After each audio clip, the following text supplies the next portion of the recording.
ध्यान के नाम पर 99% लोग वही कर रहे हैं जो ध्यान का उल्टा है।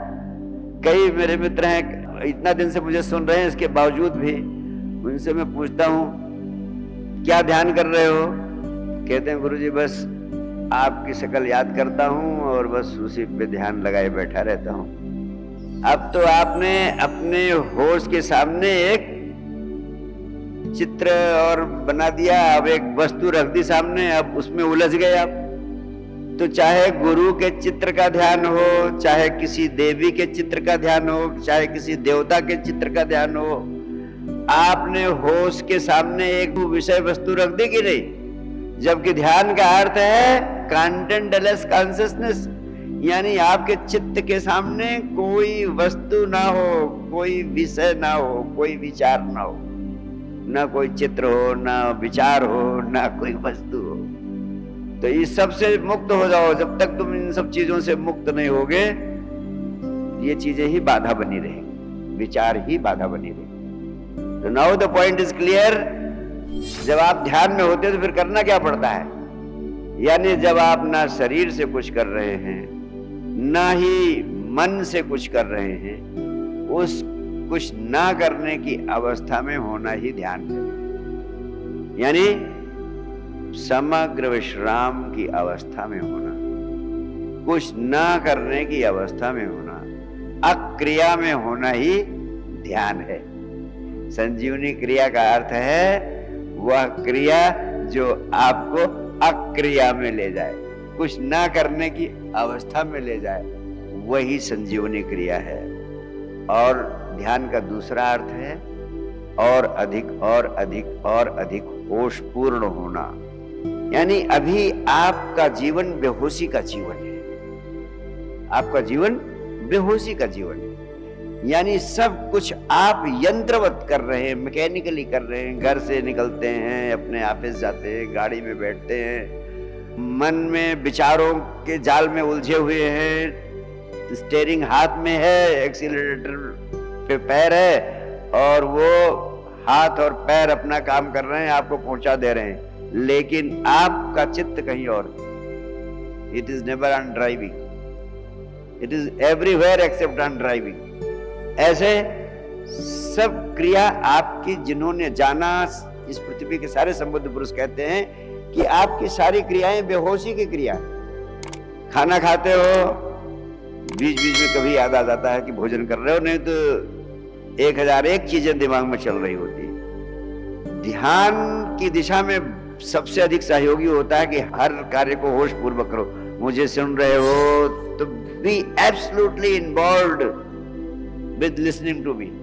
पूरा होश, पूरी ऊर्जा सिर्फ सुनने पर लगा दो। ऐसे ही जिंदगी के सभी कामों को, हाथ उठाए तो आपको पता चले कि हाथ उठ रहा है, खाना खा रहे हैं तो पता लगे कि एक एक कौर का आपको बोध हो, पत्नी का हाथ आपके हाथ में हो तो ये बस सिर्फ पत्नी और उसका हाथ और पत्नी के प्रति प्रेम, और कोई दूसरी चीज बीच में ना आए। तब देखो पहली बार प्रेम की अभिव्यक्ति, प्रेम की अनुभूति और प्रेम का रंग क्या होता है। अभी तो पत्नी का हाथ में है और चित्त जाने कहां घूम रहा। चित्त में कौन है क्या पता कोई पता नहीं।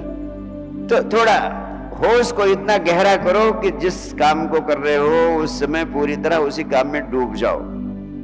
लेकिन हम लोग इतना बेहोशी में रहते हैं। एक बहन जी राम कथा सुनने गई थी, और राम कथा चलती रहती है तो बीच में महिलाएं अपनी आपस में बात करती ही रहती हैं। तो वो कह रही है दूसरे से, देखो हमारी पड़ोसन है, हमेशा अपने पति की बुराई करती है, कभी ये बुराई, कभी वो बुराई, कभी वो। तो दूसरी वाली कहती हाँ ये बात तो सही है। उसने कहा लेकिन देखो मेरा पति साला इतना निखट्टू हरामजादा, कभी कोई काम ठीक से नहीं करता, लेकिन मैंने कभी उसकी शिकायत नहीं की, कभी उसकी बुराई नहीं की। यानी आदमी इस तरीके से जाने कितनी चीजें बोलता रहता, करता रहता है, सब बेहोशी में।